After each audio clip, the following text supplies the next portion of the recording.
Hey there, TikTok. Welcome to KBRC Hobbies. How's everyone doing? Well, I'm building another model. This is a scratch-built 1/8 scale Volkswagen Meyer Manx. So when I started building it, I kind of realized that it's going to turn into a 1/8 scale. So quite a bit bigger than 1/10 scale, and I'll show you the difference. So this is a 1/10 scale Volkswagen Bug, okay? And generally the Meyer Manx should be a little bit smaller than that, right? Because I mean, you're talking about a Meyer Manx. If you know anything about it, they're just a fiberglass body on top of a Volkswagen floor pan. So what I got here is quite a bit bigger. So anyways, it's a 1/8 scale, which is fine. So yeah, we did a lot of scratch building, and now we're just doing a lot of filling on it, using my favorite stuff, drywall filler. Works pretty good, but makes everything messy. But yeah, so it's come along slowly but surely. So I had to do something with the other chassis I had. Yep, it's not quite perfect. I still have. I'm gonna take this down a little bit more here, get it kind of roll nice and smooth. But a lot of filler and stuff. Well, lots of filler. So it looks the part, I think. So it's pretty close. So anyways, it's kind of a prototype kind of thing. I like to work on stuff. Keeps my mind occupied. So I still working nights, but geez, we haven't got any freaking snow here yet. What a pain in the ass.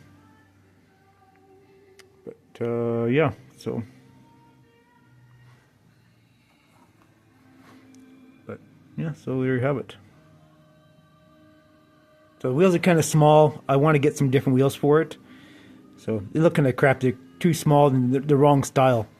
So I want to get some Volkswagen wheels for it. So now that kit up there, I think it actually has the Volkswagen rims, but I'm not too sure. So we'll see.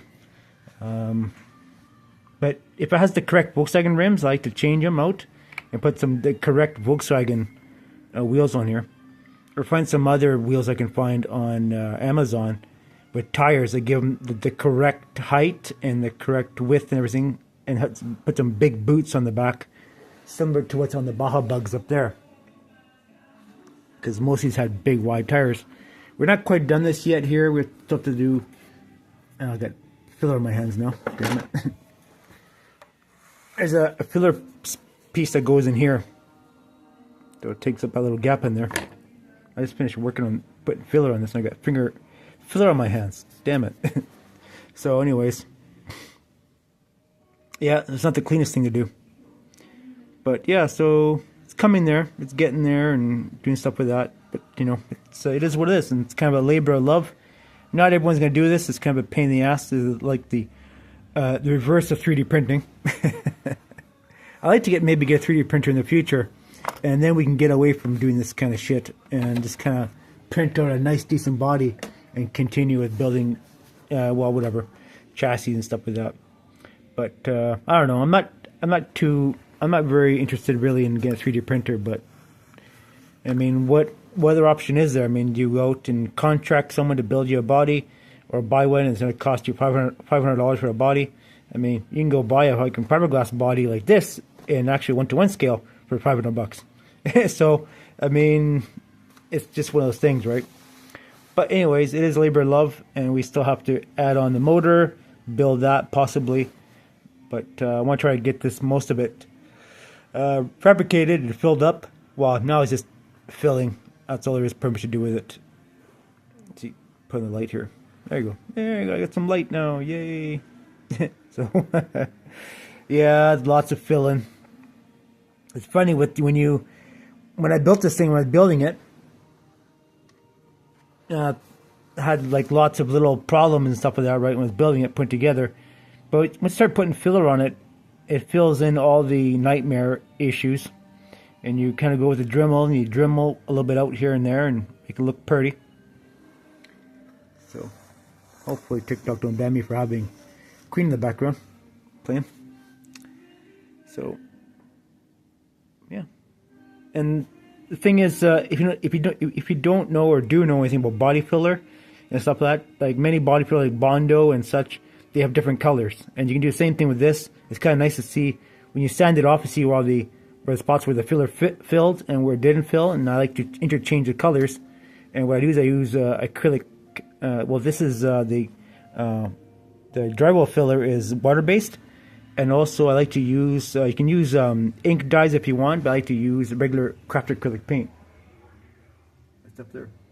I just mix in green, pink, or red or orange, whatever color you want, just to get a little bit of change in the color. So when you're sanding it, you see, okay, well, that filler went in that area, so now I know that kind of the filler will because like the original filler I have on there is white, so you go with another color, and that fills in those little dips, like the little the uneven areas, low spots in the filler, and then that goes green, and then you can go red on top of that. And by the time you're done, you have 3 inches of filler on there. No, you sand most of it off. You can see it's like here. And I have to get a vacuum and clean it all off eventually. So we are currently working on the interior. The other side the same as this side here. So working on the interior slowly but surely. Got that in there. Get that covered. We're making seats right now too. Oh, my chair is making noise. Shit. This happens. So we're making seats for it. Here are the seats here we're making for it. I have this thick foam board. I don't know where I got it from. I think it might come from China, I think. But it's like 3/8 thick. So, yeah, I think it's 3/8 actually. Let's see. I think it is 3/8. 3/8 something like that. I think it's 3/8 thick. It looks like 3/8 to me. But we worked on that. Worked on the seats and the bottoms and the tops, and put the frame on it and be like that. So make some homemade seat belts for it, like a 4-point seat belt system for it, and go from there. With the funny human, too bad I didn't have whatever. Well, I have to find probably a 1/10 scale or 1/8 scale human. Just imagine when people would go that small, eh? But anyways, no. So, anyways, it's like that. So yeah, so it's looked apart, and I had painted it because I originally had made this board here scenery for some other models I was doing. So, but I am toying with the idea of doing other things with RCs. Well, anyways, we've got some bunch of ideas, stuff like that. But anyways, maybe we'll scrap that idea on that. We'll have to edit this. But anyways, we're working on that. So yeah, coming on pretty good. So stay tuned for updates on this Meyer Manx build and other ones coming. And see you in the next one. Take it easy.